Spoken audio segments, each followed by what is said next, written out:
Assalamualaikum warahmatullahi wabarakatuh. Perkenalkan, nama saya Salsabila Andriani. Saya berasal dari Program Studi Administrasi Pendidikan, Fakultas Ilmu Pendidikan, Universitas Negeri Padang. Sebelumnya, kita sudah membahas materi tentang strategi mengatasi gugup, cemas, khawatir, dan rasa takut di dalam public speaking pada video saya sebelumnya. Dan pada pertemuan kita kali ini, saya akan kembali membahas topik baru yang berjudul konsep dasar, fungsi, dan jenis komunikasi dalam organisasi. Yang pertama yang harus kita pahami adalah we cannot not communication. Mustahil bagi kita sebagai manusia tidak berkomunikasi. Mulai dari dalam kandungan seorang ibu sudah mengajak anaknya pada masa-masa di dalam rahim ibunya kita untuk berkomunikasi. Sampai lahir pun seorang bayi punya makna komunikasi yang kadang-kadang hanya bisa dipahami oleh ibunya sendiri. Yang kedua, organisasi. Apa itu organisasi? Organisasi yang jelas adalah sekelompok masyarakat atau sekelompok orang yang saling bekerja sama untuk mencapai satu tujuan bersama, meski setiap kita atau setiap individu memiliki tujuan-tujuan yang berbeda. Jadi, memang akan ada dua tujuan dalam jalannya proses organisasi. Yang pertama, tujuan individu atau personal. Yang kedua, tujuan organisasi. Tetapi, terbentuknya suatu organisasi karena adanya tujuan bersama yang ingin dicapai secara bersama-sama. Selanjutnya, kita akan membahas fungsi komunikasi dalam organisasi. Fungsi komunikasi dalam organisasi ini umumnya minimal ada 4 hal. Yang pertama adalah fungsi informatif. Organisasi dapat dipandang sebagai suatu sistem pemrosesan informasi. Maksudnya, seluruh anggota dalam suatu organisasi berharap dapat memperoleh informasi yang lebih banyak, lebih baik, dan lebih tepat waktu. Informasi yang didapat memungkinkan setiap anggota organisasi dapat melaksanakan pekerjaannya secara lebih pasti. Informasi pada dasarnya dibutuhkan oleh semua orang yang mempunyai perbedaan kedudukan dalam suatu organisasi. Orang-orang dalam tatanan manajemen membutuhkan informasi untuk membuat suatu kebijakan organisasi ataupun guna mengatasi konflik yang terjadi di dalam organisasi. Sedangkan karyawan membutuhkan informasi untuk melaksanakan pekerjaan. Di samping itu, informasi juga tentang jaminan keamanan, jaminan sosial, dan kesehatan, izin cuti, dan sebagainya. Kita masuk ke fungsi yang kedua, yaitu fungsi regulatif. Fungsi regulatif ini berkaitan dengan peraturan-peraturan yang berlaku di dalam suatu organisasi.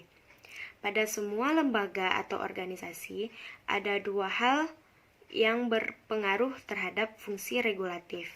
Yang pertama, atasan atau orang yang berada dalam tatanan manajemen, yaitu mereka yang memiliki kewenangan untuk mengendalikan semua informasi yang disampaikan. Di samping itu, mereka juga mempunyai kewenangan untuk memberi instruksi atau perintah. Sehingga, dalam struktur organisasi, kemungkinan mereka ditempatkan pada lapisan teratas, supaya perintah-perintahnya dapat dilaksanakan dengan sebagaimana mestinya. Yang kedua, berkaitan dengan pesan. Pesan-pesan regulatif pada dasarnya berorientasi pada kerja. Artinya, bawahan membutuhkan kepastian peraturan tentang pekerjaan yang boleh dan tidak boleh untuk dilaksanakan. Fungsi yang ketiga adalah fungsi persuasif. Dalam mengatur suatu organisasi, kekuasaan dan kewenangan tidak akan selalu membawa hasil sesuai dengan yang diharapkan. adanya kegiatan ini, maka banyak pimpinan yang lebih suka untuk mempersuasi bawahannya daripada memberi perintah. Sebab pekerjaan yang dilakukan secara sukarela oleh karyawan akan menghasilkan kepedulian yang lebih besar dibandingkan kalau pimpinan Wring memperlihatkan kekuasaan dan kewenangannya. Fungsi yang terakhir yaitu fungsi integratif. Setiap organisasi berusaha untuk menyediakan saluran yang memungkinkan karyawan dapat melaksanakan tugas dan pekerjaan dengan baik. Ada dua saluran komunikasi yang dapat mewujudkan hal tersebut, yaitu yang pertama, saluran komunikasi formal, seperti penerbitan khusus dalam organisasi tersebut dan laporan kemajuan organisasi. Dan juga saluran komunikasi informasi seperti perbincangan antar pribadi selama masa istirahat kerja, pertandingan olahraga ataupun kegiatan dharma wisata. Pelaksanaan aktivitas ini akan menumbuhkan keinginan untuk berpartisipasi yang lebih besar dalam diri karyawan terhadap organisasi. Selain fungsi-fungsi dari organisasi tadi, sekarang kita beralih ke bagaimana gaya komunikasi dari leader atau pimpinan terhadap alur jalannya pesan atau informasi yang ada di dalam komunikasi organisasi. Komunikasi tidak hanya proses penyampaian pesan. Lebih dari sekedar itu, komunikasi untuk sebuah organisasi adalah bagaimana manifestasi penerimaan setiap orang yang ada di lembaga itu atas pesan atau informasi yang disampaikan tadi, lahir dalam bentuk tanggung jawab yang dilaksanakan, dalam bentuk produktivitas kerja yang baik sesuai dengan aturan-aturan main yang ditetapkan oleh lembaga. Dan gaya komunikasi juga turut berperan dalam memberikan pengaruh terhadap pelaksanaan fungsi-fungsi komunikasi dalam organisasi yang kita maksudkan tadi. Secara umum, yang dapat kita pelajari dari berbagai sumber, minimal ada 6 gaya. Yang pertama, the controlling style. Gaya komunikasi yang bersifat mengendalikan ini ditandai dengan adanya satu kehendak atau maksud untuk membatasi, memaksa, dan mengatur perilaku, pikiran, dan tanggapan orang lain. Orang-orang yang menggunakan gaya komunikasi ini dikenal dengan nama komunikator satu arah. Pihak yang memakai controlling style of communication ini lebih memusatkan perhatian kepada pengiriman pesan dibanding upaya mereka untuk berbagi pesan. Mereka tidak mempunyai rasa ketertarikan dan perhatian pada umpan balik, kecuali jika umpan balik atau feedback tersebut digunakan untuk kepentingan pribadi mereka. Yang kedua, the equalitarian style. Ini ditandai dengan berlakunya arus penyebaran pesan-pesan verbal secara lisan maupun tertulis yang bersifat dua arah. Dalam gaya komunikasi ini, tidak komunikasi dilakukan secara terbuka. Artinya, setiap anggota organisasi dapat mengungkapkan gagasan atau pendapat dalam suasana yang demikian, memungkinkan setiap anggota organisasi mencapai kesepakatan dan pengertian bersama.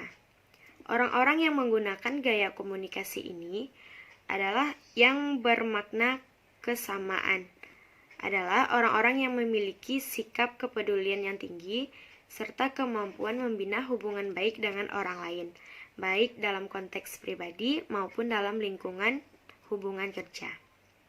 Yang ketiga, destructuring style. Gaya komunikasi yang terstruktur ini memanfaatkan pesan-pesan verbal secara tertulis maupun lisan, guna memantapkan guna memantapkan perintah yang harus dilaksanakan. Penjadwalan tugas oleh pekerjaan serta struktur organisasi. Pengirim pesan atau sender lebih memberi perintah kepada keinginan untuk mempengaruhi orang lain dengan jalan berbagai informasi tentang tujuan organisasi, jadwal kerja, aturan dan prosedur yang berlaku dalam organisasi tersebut. Yang keempat, the dynamic style. Gaya komunikasi yang dinamis ini memiliki kecenderungan agresif karena pengirim pesan atau sender memahami bahwa lingkungan pekerjaannya berorientasi pada tindakan. Tujuan utama gaya komunikasi yang agresif ini adalah menstimulasi atau merangsang pekerjaan atau karyawan untuk bekerja dengan lebih cepat, efektif digunakan dalam mengatasi persoalan-persoalan yang bersifat kritis. Namun, dengan persyaratan bahwa karyawan atau bawahan mampu mempunyai kemampuan yang cukup untuk mengatasi masalah yang kritis tersebut. Yang kelima, the relinquishing style. Gaya komunikasi ini lebih mencerminkan kesediaan untuk menerima saran, pendapat, ataupun gagasan dari orang lain daripada keinginan untuk memberi perintah. Meskipun pengirim pesan mempunyai hak untuk memberi perintah dan mengontrol orang lain. Pesan-pesan dalam gaya komunikasi ini akan efektif ketika pengiriman pesan sedang bekerja sama dengan orang-orang yang berpengetahuan luas, berpengalaman, teliti, serta bersedia untuk bertanggung jawab atas semua tugas atau pekerjaan yang diberikan. Yang keenam, the withdrawal style. Akibat yang muncul jika gaya ini digunakan adalah melemahnya tindak komunikasi. Artinya, tidak ada keinginan dari orang-orang yang memakai gaya ini untuk berkomunikasi dengan orang lain, karena ada beberapa persoalan atau kesulitan antar pribadi yang dihadapi oleh orang-orang tersebut. Dalam deskripsi yang konkret adalah ketika seseorang mengatakan, "Saya tidak ingin dilibatkan dalam persoalan ini." Pernyataan ini bermakna bahwa ia mencoba melepaskan diri dari tanggung jawab, tetapi tetap juga mengindikasikan suatu keinginan untuk menghindari berkomunikasi dengan orang lain. Oleh karena itu, gaya komunikasi ini tidak layak dipakai dalam konteks komunikasi organisasi. Selanjutnya tentang karakteristik organisasi. Karakteristik organisasi yang pada umumnya adalah suatu organisasi baru akan disebut organisasi apabila muncul karakteristik pembagian tugas dan tanggung jawab yang benar atau yang jelas. Ada pembagian kewenangan garis kewenangan tersebut. Yang kedua, adanya pusat kekuasaan. Setiap bagian pusat kekuasaan ini sampai pada kekuasaan tertinggi, dan itu yang kita sebut sebagai struktur atau garis kewenangan di dalam sebuah organisasi. Yang ketiga, satu kumpulan disebut suatu organisasi ketika mempunyai karakteristik substitusi sumber daya manusia. Jadi, mustahil apabila hanya satu atau dua orang saja yang bekerja, maka belum layak disebut sebagai sebuah organisasi. Kemudian adanya ketergantungan antara anggota organisasi yang banyak tadi tidak hanya fokus kepada mengambil kebijakan, tetapi adanya ketergantungan mulai dari yang paling atas sampai yang paling bawah. Dan selanjutnya, adanya interaksi yang berulang-ulang. Tidak mungkin hanya sekali atau dua kali, tapi itu akan terus-menerus terjadi. Dan yang terakhir, suatu organisasi baru disebut sebuah organisasi ketika memenuhi satu karakter. Adanya koordinasi setiap komponen yang muncul di dalam organisasi tersebut. Selanjutnya kita akan membahas aliran-aliran komunikasi di dalam organisasi. Yang pertama adalah aliran komunikasi di organisasi jenis apapun atau apapun bentuknya. Organisasi adalah suatu proses dinamik dalam mengantarkan informasi atau pesan-pesan pesan-pesan kerja secara tetap dan berkesinambungan. Dan biasanya itu ditetapkan bahkan diinterpretasikan dan hidup dan berkembang di dalam organisasi. Dan yang kedua, aliran komunikasi organisasi cenderung untuk mengetahui bagaimana informasi itu terdistribusikan pada setiap anggota organisasi, pada level dan garis bagaimanapun.